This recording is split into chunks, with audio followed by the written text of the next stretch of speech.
Halo, selamat datang di mata kuliah Decision Support System. Kembali lagi dengan saya Gede Surya Mahendra, dosen STIMIK Stikom Indonesia. Di pertemuan kali ini kita akan membahas mengenai metode yang jarang dibahas dalam Decision Support System, yaitu metode VICOR. Metode ini merupakan salah satu metode MADM dengan melihat solusi alternatif terdekat sebagai pendekatan kepada solusi ideal dalam perankingan. Metode VICOR dikembangkan sebagai metode MCDM untuk menyelesaikan pengambilan keputusan yang bersifat diskrit pada kriteria yang bertentangan dan non-consumable, atau tidak ada cara yang tepat untuk menentukan mana yang lebih akurat. Metode ini sangat berguna pada situasi di mana untuk pengambil keputusan tidak memiliki kemampuan untuk menentukan pilihan pada saat desain dalam sebuah sistem dimulai. Konsep dasar VICOR adalah menentukan ranking dari sampel-sampel yang ada dengan melihat hasil dari nilai-nilai sesalan atau regrets dari setiap sampelnya.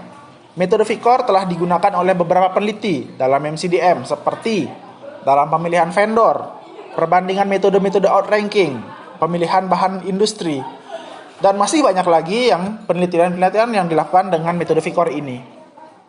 Metode VICOR memiliki beberapa kelebihan.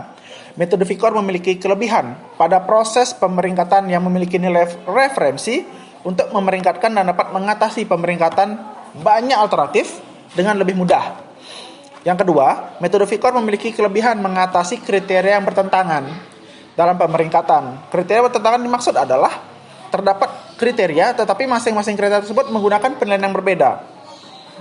Penilaian itu dapat melihat nilai semakin tinggi yang lebih baik, atau bahkan nilai yang lebih rendah bisa lebih baik. Jadi itu sesuai dengan sudut pandang dari decision maker. Namun di sisi lain, metode VICOR memiliki beberapa kekurangan, yaitu pada tahap pembobotan. Proses pembobotan hanya dibiarkan begitu saja oleh pengambil keputusan tanpa adanya cek konsistensi seperti metode AHP. Sehingga untuk mengurangi kelemahan ini dapat digabungkan dengan metode pembobotan seperti AHP ataupun semacamnya. Kita beranjak ke prosedur penggunaan VICOR. Yang pertama, harus membuat matriks keputusan F. Yang kedua, menentukan bobot kriteria dengan formula sebagai berikut. Yang ketiga, membuat matriks normalisasi N. Yang keempat, menormalisasikan bobotnya. Yang kelima, menghitung utility measure dan regret measure, di mana utility measure dilambangkan dengan S merupakan jarak Manhattan atau Manhattan distance yang terbobot dan dinormalisasi, sedangkan R atau regret measure merupakan jarak Sunny-Brave yang terbobot dan dinormalisasi. Selanjutnya menghitung indeks VICOR atau Q, di mana Q sama dengan V dikali dalam kurung SI dikurang S min dibagi S max dikurangi S min dalam kurung ditambah dalam kurung 1 kurang V dikali dalam kurung RI dikurang R min dibagi R max dikurang R min. V merupakan bobot yang berkisar antara 0 sampai 1, biasanya bernilai 0,5. Nilai V adalah merupakan bobot strategi of the maximum group utility, sedangkan nilai 1 min V adalah bobot dari individual regret. Berbeda dengan perankingan pada metode lainnya, metode VICOR berbeda, di mana nilai VICOR semakin kecil nilai indeks tersebut, maka semakin baik solusi dari alternatif tersebut, atau diurutkan secara ascending dari kecil ke besar. Selanjutnya ada perankingan alternatif. Itu harus mengecek dua kondisi, di mana yang pertama adalah kondisi acceptable range. Selanjutnya kita lanjutkan ke perankingan alternatif. Di sini terdapat dua kriteria yang harus dipenuhi. Yang pertama, kondisi acceptable advantage. Yang kedua, acceptable stability in decision making. Yang ketiga, solusi kompromis. Jika salah satu kondisi tidak memuaskan, maka solusi kompromis dapat dijadikan sebagai berikut. Memilih alternatif A1 dan A2 jika hanya dua kondisi tidak memuaskan, atau memilih alternatif A1, A2 sampai dengan A ke I jika kondisi satu tidak memuaskan. AI adalah alternatif yang ditentukan dengan persamaan berikut. QAI dikurang QAI kurang dari DQ, di mana I merupakan maksimum adalah alternatif yang posisinya berada pada kondisi yang paling berdekatan. Baik, untuk memahami bagaimana metode Vicor bekerja dalam decision support system, kita akan masuk dalam sebuah studi kasus. Misalkan, pada bagian promosi di perusahaan yang bergerak di bidang perjalanan wisata, ingin melakukan pemilihan terhadap objek wisata di daerahnya sebagai rekomendasi bagi turis pemula dari mancanegara. Adapun objek wisata yang sedang dianalisis, terdapat 5 kandidat dengan 4 kriteria penilaian. Kriteria penilaian tersebut adalah keindahan alam, keindahan budaya, keamanan, dan sarana prasarana. Berikut adalah tampilan dari alternatif tersebut beserta dengan bobotnya. Selanjutnya kita akan membuat matriks keputusan F dan bobot kriterianya, di mana F bernilai dari, kita lihat dari kolomnya, 3, 4, 5, 3, 5 untuk kolom pertama. Kolom kedua pada kriteria kedua memiliki nilai 300, 250, 150, 250, dan 400. Untuk kolom ketiga terdapat nilai 2, 2, 1, 3, dan 3. Untuk kolom keempat itu memiliki nilai 0,8, 0,75, 0,6, 0,7, dan 0,75.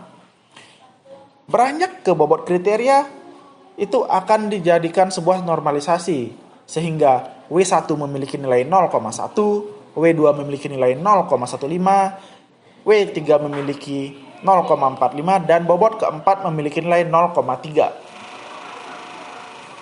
Selanjutnya membuat matriks normalisasi dengan rumus NIJ sama dengan FJ max dikurangi FIJ dibagi FJ max dikurang FJ min. Jadi untuk nilai yang pertama di N11 itu menghasilkan 5 sebagai FJ max dikurangi 3 sebagai nilai FIJ dibagi dengan 5 sebagai FJ max dan 3 sebagai FJ min, menghasilkan nilai 1. Untuk N12 menghasilkan 0,6, N13 menghasilkan 0,5, N14 menghasilkan 0. Berlanjut pada N kedua, yaitu N21 menghasilkan nilai 0,5, N22 memiliki nilai 0,40, N23 memiliki nilai 0,5, dan N24 memiliki nilai 0,25. Selanjutnya, untuk kriteria ketiga, untuk alternatif ketiga, untuk N31 memiliki nilai 0, N32 0, N33 1, N34 1. Untuk alternatif keempat, N41 bernilai 1, N42 bernilai 0,4, N43 bernilai 0, N44 bernilai 0,5. Untuk alternatif kelima, di mana N51 bernilai 0, N52 bernilai 1, N53 bernilai 0, dan N54 bernilai 0,25. Untuk matriks normalisasi tersebut dapat dilihat sebagai berikut. Selanjutnya kita akan menghitung utility measure S dan regret measure atau R. Di mana untuk menghitung S-nya, kita akan menjumlahkan seluruh baris yang terbobot sebelumnya. Untuk R, kita akan gunakan maksimum dari matriks terbobot juga yang kita sudah hitung sebelumnya. Untuk S1, itu akan menjumlahkan dari 0,1, 0,9, 0,225, dan 0. Untuk R1, itu akan mencari nilai maksimum dari 0,1, 0,09, 0,225, dan 0. Sehingga untuk S1 memiliki nilai 0,415 dan R1 memiliki nilai 0,225. Untuk S2 itu mendapatkan nilai 0,410 dan R kedua memiliki nilai 0,225. Untuk S3 itu bernilai 0,750 dan R3 bernilai 0,450. S4 0,310 dan R4 0,150. S5 bernilai 0,225 dan R5 memiliki nilai 0,150. Selanjutnya kita akan menghitung indeks Vikor atau Q. Sebelum kita menilai Q, dapat menghitung Q, kita akan lakukan mencari nilai S-min, S-max, R-min, dan R-max. Dan kita juga tentukan V, yaitu di sini 0,5. Sebelumnya untuk S-min kita akan menilai nilai minimum dari S yang sudah kita cari sebelumnya. Sehingga untuk S-min memiliki nilai minus terendah, terkecil dari 0,415, 0,410, 0,750, 0,310, dan 0,225. Sehingga S-min menghasilkan nilai 0,225. S plus adalah nilai max dari S, yaitu mendapatkan nilai 0,75. R-min adalah nilai min dari R, yaitu kita dapatkan 0,150. R plus adalah nilai max dari R sendiri, yaitu 0,450. Sehingga untuk menghitung nilai indeks Vikor atau Q, kita sudah mendapatkan S-min, S-max, R-min, R-max, dan V.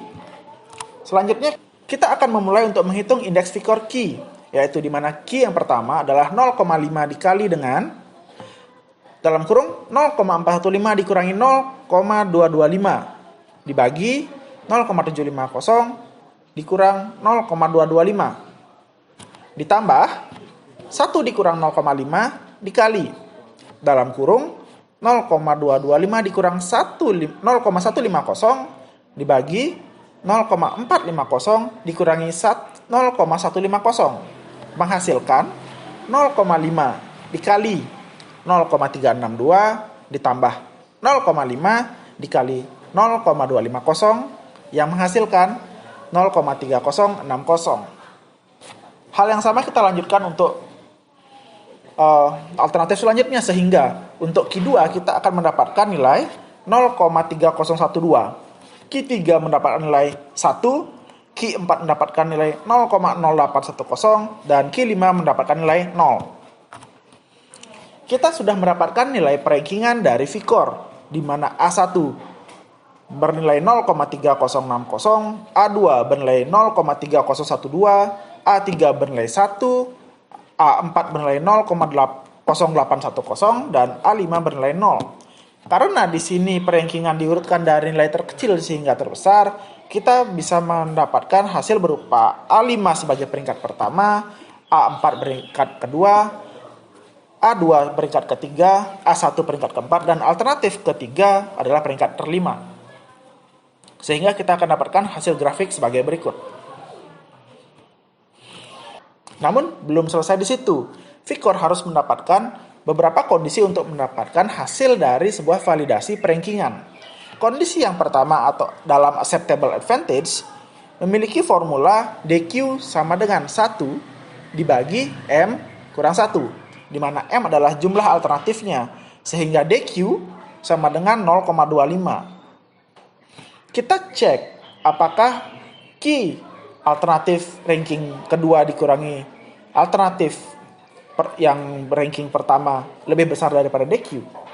Ternyata ketika kita kurangkan itu hasilnya 0,0810 tidak lebih besar dari 0,25, sehingga kondisi yang pertama tidak terpenuhi. Kita cek untuk kondisi kedua. Dalam kondisi acceptable stability in decision making, kita akan ubah-ubah beberapa kondisi V-nya. Yang pertama, untuk voting by majority rule, kita gunakan 0,7, by consensus 0,5, dan with veto 0,3, sehingga kita ulang perhitungannya mendapatkan hasil sebagai berikut. Dan menunjukkan bahwa terdapat kestabilan perankingan, sehingga kondisi kedua itu terpenuhi. Kita akan berlanjut ke dalam solusi kompromis. Karena kondisi satu tidak terpenuhi dan kondisi kedua terpenuhi, maka solusi kompromisnya adalah memilih A1, A2, hingga AI yang memenuhi Q, AI kurang Q, A1 kurang dari 0,25. Sehingga yang terpenuhi hanya alternatif wisata 4 dan wisata 5, dengan mengabaikan alternatif wisata 1, wisata 2, dan wisata 3. Sehingga hasil akhirnya sebagai berikut dan ditampilkan pada grafik berikut. Baik, itu saja untuk metode VIKOR. Apabila ada saran dan pertanyaan, silakan menghubungi kami. Terima kasih.